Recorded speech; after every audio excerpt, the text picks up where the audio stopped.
Hello and welcome to Yes, You Are Brave. This is a podcast where we are going to set off on a journey together to find and build our brave, where we explore all the ways that you have been brave and all the ways that you can be brave again.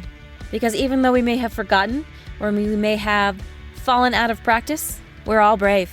And I'm on a mission to prove it and help you believe that yes, you are brave. Hello, and welcome to Yes, You Are Brave. I'm Pawnee, I'm your host, and this is episode 60. Can you believe it? It's kind of crazy. I feel like it seems like it was just yesterday I was trying to get, this whole thing going and fighting with Apple, and now here we are over a year later, and episode 60. It's amazing. Thank you so much for showing up every week. Thank you for tuning in.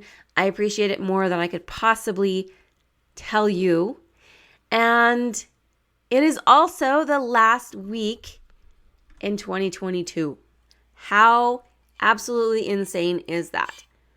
So we are at the end of yet another year. It has been an amazing year, has been a hard year, has been all the things, right? So I wanted to talk a little bit about a transition from 2022 to 2023.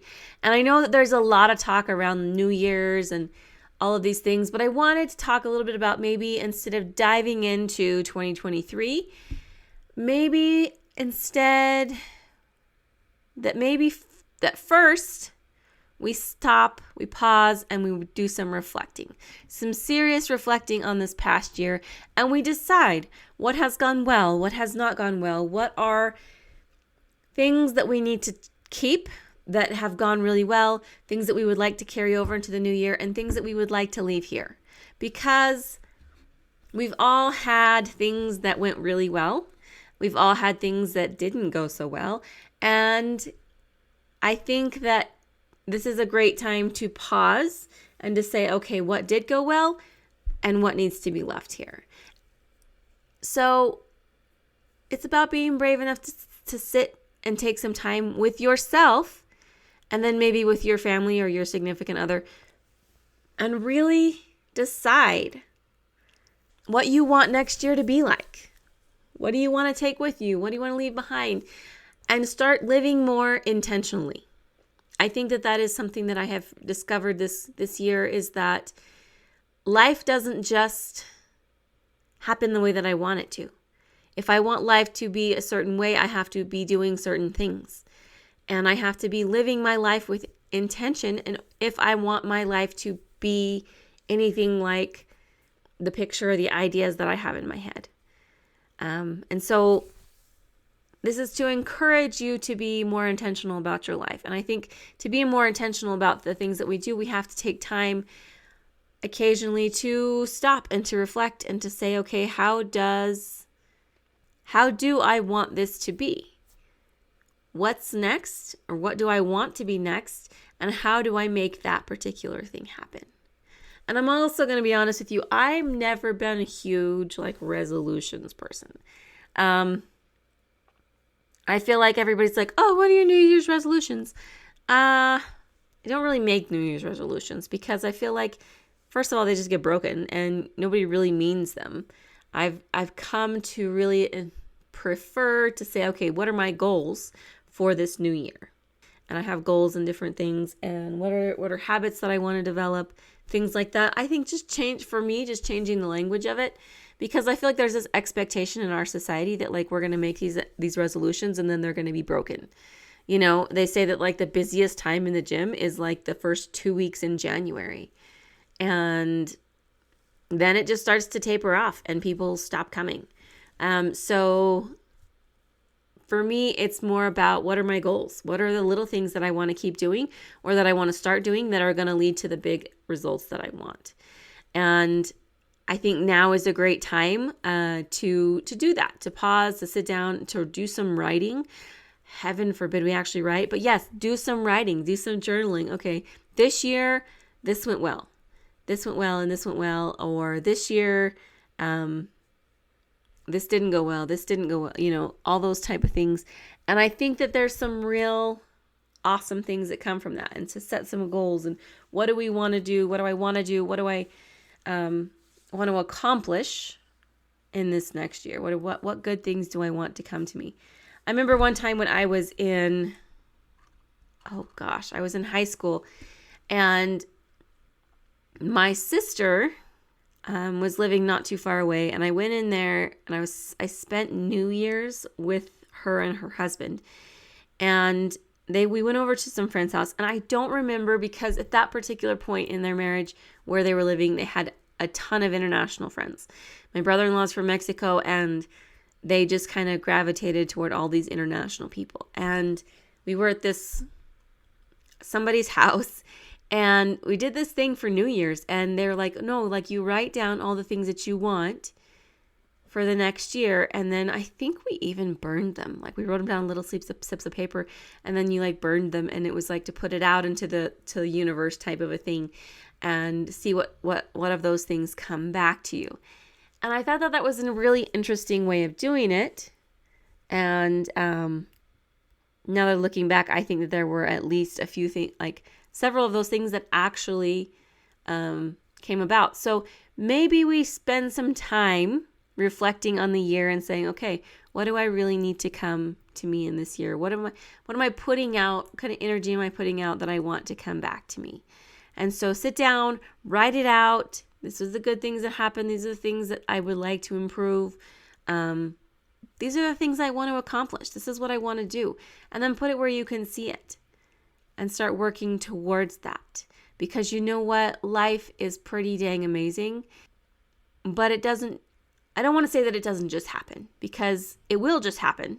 But if you want a say in how it happens, you have to be intentional about it. Because the sun is going to rise and it's going to set, and time is going to pass, but it's up to you what you get done while that happens. And like I said, life is going to happen. But if you want to say in it, you have to be intentional about it. And so to be intentional about it, you have to take time and reflect and decide what worked for me, what didn't work for me.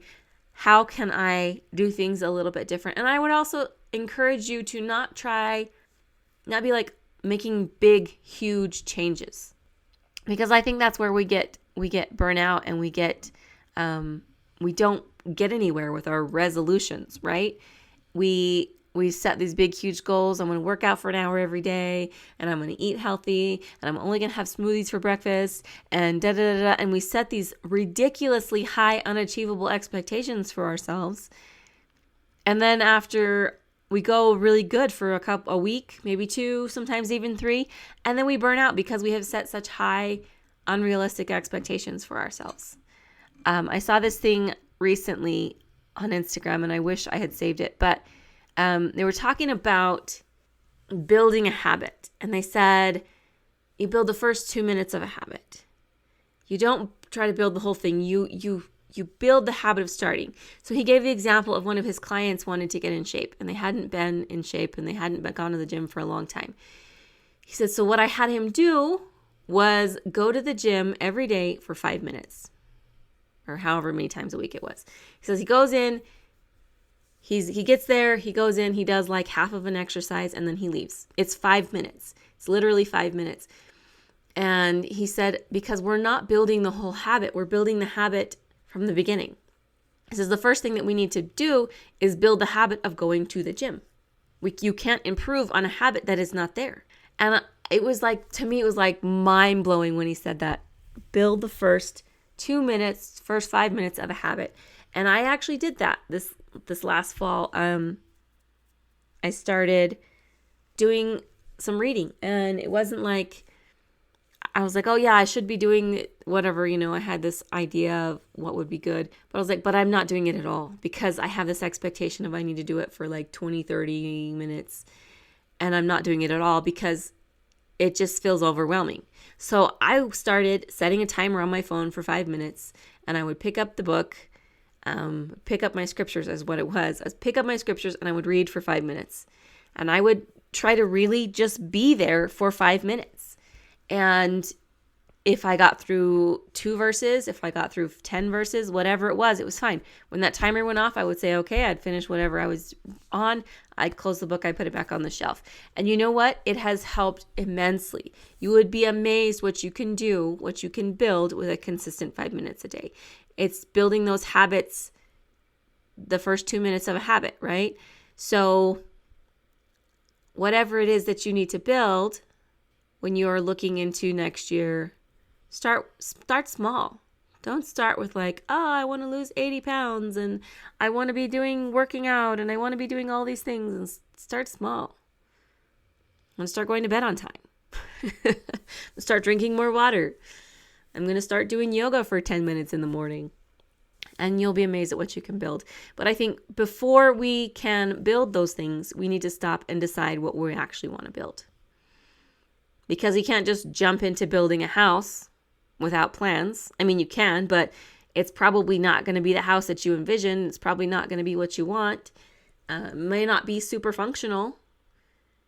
So why are we trying to build our lives like that? Why are we not sitting down and taking time to decide what we actually want in our lives before we just jump into building? So that's my challenge for you this week as we wind down yet another year, is to spend some time with yourself and really reflect. Pause, reflect, decide what you want to build in the new year, what you want to carry over from this year and what you want to start new. Make the plan before you start building that year. And I promise the year will go better and smoother, and you'll be able to live and build with more intention, and life won't just be happening and you won't just be having to take whatever comes.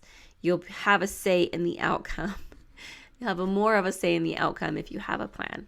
That plan is probably going to have to adjust, probably going to have to change.